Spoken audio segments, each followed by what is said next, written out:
ओम नमो भगवते वासुदेवाय। 15वां अध्याय।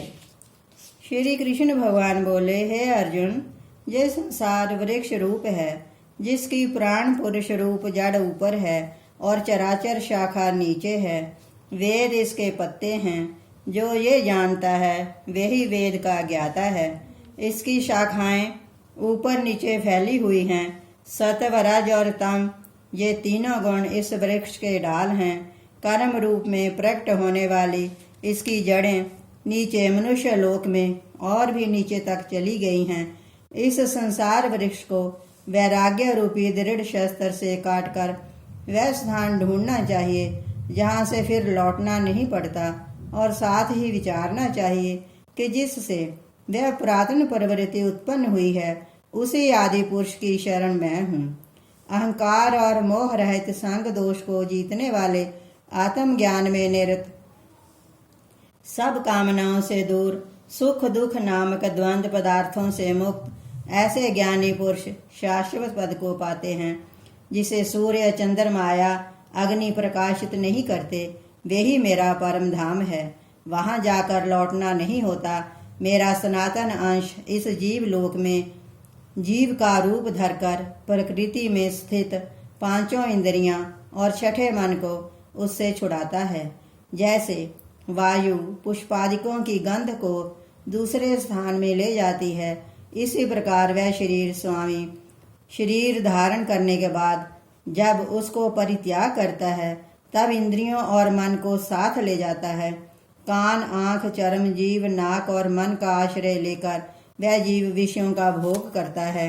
एक देह में जाते अथवा एक ही देह में रहते समय अथवा इंद्रियों से युक्त हो विषयों का उपभोग करते हुए इसको मूर्ख देख नहीं सकते, किंतु जिसके ज्ञान रूप नेत्र हैं वे देखते हैं। यत्न करने से योगी जन देखते हैं, परंतु अज्ञानी यत्न करके भी इसे नहीं देख पाते। जो तेज सूर्य, चंद्रमा और अग्नि में वर्तमान है और जो जगत को प्रकाशित करता है, उसे मेरा तेज जानो।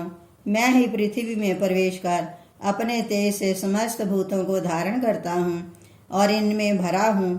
मैं जठराग्नि होकर प्राणियों के शरीर में प्रविष्ट हूँ और प्राण वायु, अपान वायु से जीम कर चारों प्रकार के भोजन किए हुए प्राणियों के अन्न को पचाता हूँ। मैं संपूर्ण भूतों के हृदय कमल में निवास करता हूँ। मुझसे ही स्मृति, ज्ञान और उसका नाश होता है। सब वेदों में जानने योग्य मैं ही हूँ। वेदांत का कर्ता और वेदों का ज्ञाता मैं ही हूँ। इस संसार में दो पुरुष हैं, एक विनष्ट हो जाता है, दूसरा अविनाशी रहता है, किंतु उत्तम पुरुष परमात्मा विकार रहित, सर्वनियंता, बुद्ध, मुक्त, नित्य रूप तीनों लोकों में प्रविष्ट होकर धारण पोषण करता है। इन दोनों से अलग है। मैं अक्षर अक्षर से उत्कृष्ट हूँ। इसी कारण से लोक व वेद में पुरुषोत्तम नाम से विख्यात हूँ। हे भारत, जो उत्तम ज्ञानी जन इस प्रकार मुझको पुरुषोत्तम जानता है, वह सब कुछ जान जाता है और सब फलों में मेरा भजन करता है। हे भारत, शास्त्र के इस गुह्य भेद को मैंने कहा है। इसे जानकर बुद्धिमान पुरुष कृत्य हो जाता है। 15वें अध्याय का महात्म। श्री नारायण जी बोले, हे लक्ष्मी, अब 15वें अध्याय का महात्म सुनो। उत्तर प्रदेश में एक नरसिंह नाम का राजा था और सुभग नामक उसका मंत्री था। राजा को मंत्री पर बड़ा भरोसा था। मंत्री के मन में कपट था। मंत्री चाहता था राजा को मारकर ये राज्य मैं ही करूं। इस भांति कुछ समय व्यतीत हुआ। एक दिन मंत्री ने राजा को मार डाला और स्वयं राज्य करने लगा। समय पाकर मंत्री भी मारा गया। यमराज के दूत उसे बांध कर ले गए। धर्मराज ने कहा, हे यमदूतों, ये पापी है, इसे घोर नरक में डाल दो। कई नरक भोगने के बाद उसने धर्मराज की आज्ञा से घोड़े की योनि में संगल द्वीप में जन्म लिया। बड़े घोड़ों का सौदागर उसे मोल लेकर अपने देश को चला गया। चलते चलते अपने देश में आया, तब वहां के राजा ने सुना कि अमुक सौदागर बहुत घोड़े लाया है। तब राजा ने उसे बुलवाया।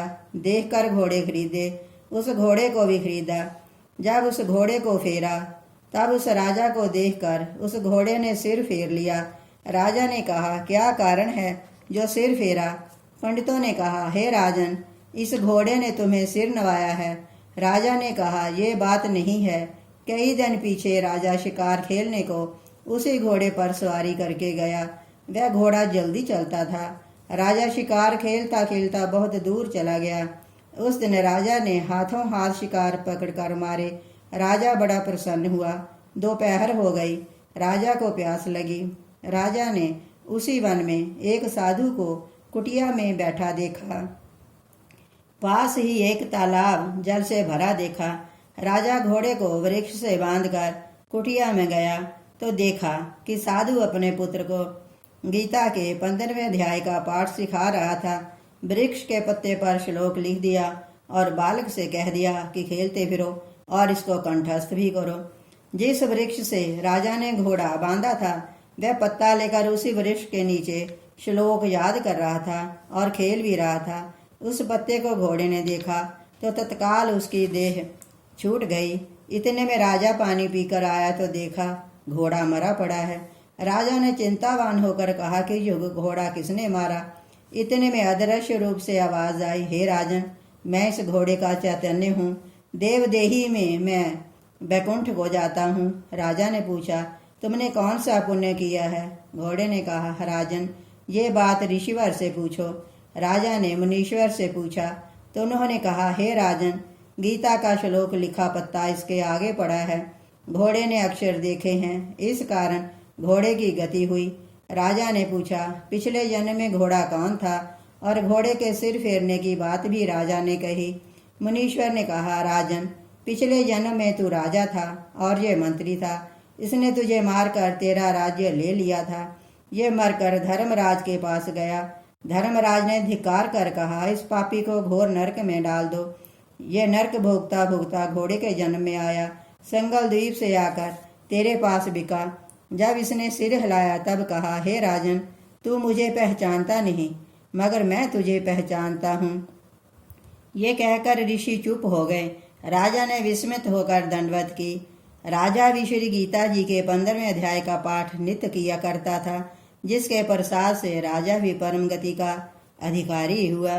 ओम नमो भगवते वासुदेवाय।